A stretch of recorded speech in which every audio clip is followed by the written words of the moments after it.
Eugene, ito ang klase ng mundo na kung saan mo itinaya ang buhay mo. Ang mga mahihina ay kailangang tanggapin ng anumang tadhanang nakalaan sa kanila.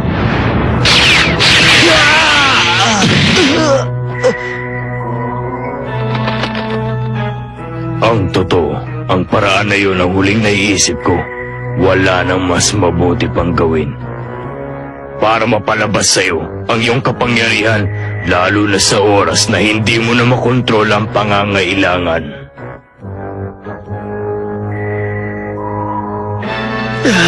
Tama na!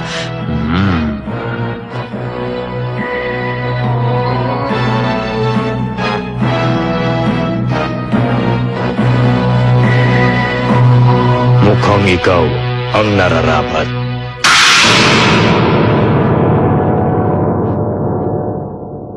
Para mapilit si Eugene na gamitin ang kapangyarihan niya.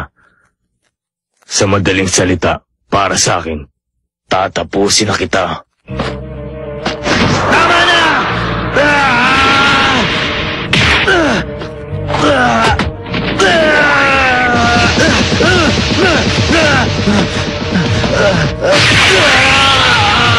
Pistol mo ha.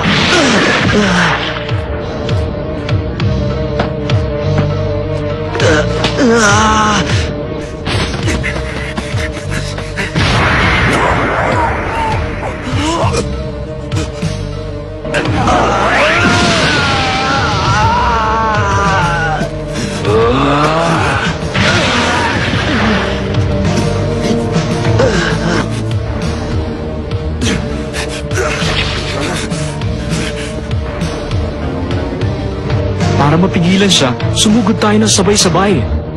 Oo, pero alam kong wala ka na masyado natitirang enerhiya. Ano, katulad mo? Pagkatapos gamitin ang iyong paraan, tataas na lang ba tayo? Nagbibiro ka ba? Gagawin ko yun kahit nag-iisa na lang ako.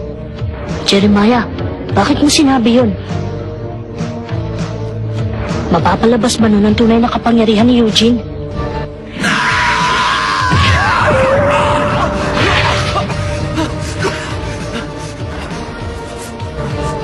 Miserable kang talaga. Kawawa ka naman.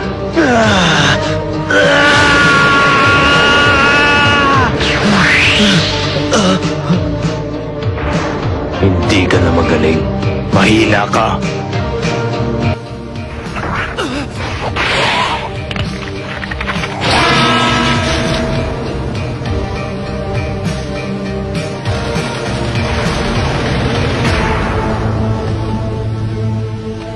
Ayun na!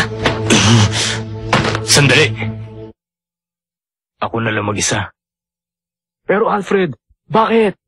Gusto mo ba mawala ng nakikita namin? Ano ka ba, Alfred? Nasisiraan ka na ba talaga?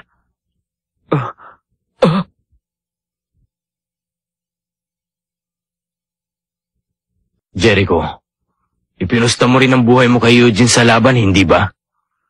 Ipupusta ko rin na sa akin. Hindi nga ito mahalaga, pero... Alfred! Alam nyo namang, ayokong natatalo ko sa kahit na anong laban. Dennis! Vincent! Huwag kayong tutulong. Ang tunay na lalaki ay ako, si Alfred. Lalaban ako hanggang sa huling patak ng kapangyarihan taglay ko. Tama na! Huwag, Alfred! Gawin na natin!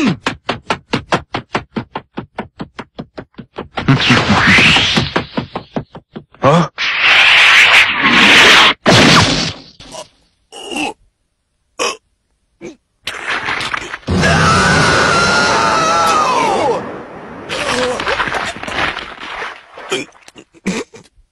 Okay, you're messy. It's all you. Mas magaling ka pa dito. Ipangako mo sa akin. Huwag mo kong bibiguin. Alfred! Kaya mo yan! Alfred! Alfred!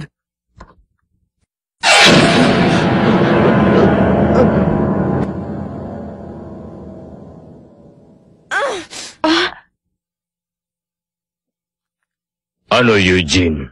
Handa ka na bang lumaban ngayon? Hindi pa ba sapat ang isa? Kung gusto mo, edi tatapos pa ako ng isa pa.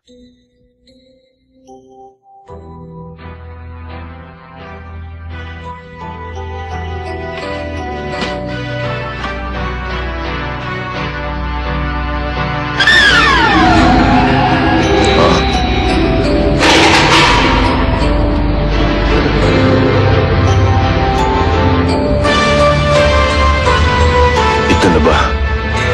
Handa na ba siya?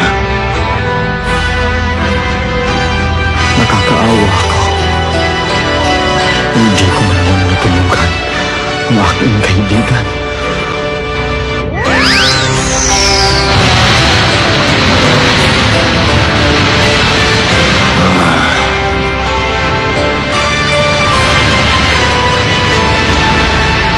Yan na marahil ang tunay na kapangyarihan ni Eugene.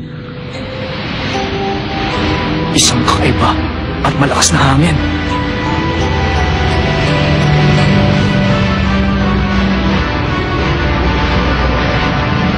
Hindi ko mapapatawad ang aking sarili. Handa ka na ba ngayon? Ang tunay na spiritual na kapangyarihan ni Eugene ay biglang umagos ng malaya sa kanya dahil sa kanyang kalungkutan sa pagkawala ni Alfred. At ngayon haharapin niya ng 100% si Taguro. Mayroon ba talaga siyang sapat na kapangyarihan para talunin siya?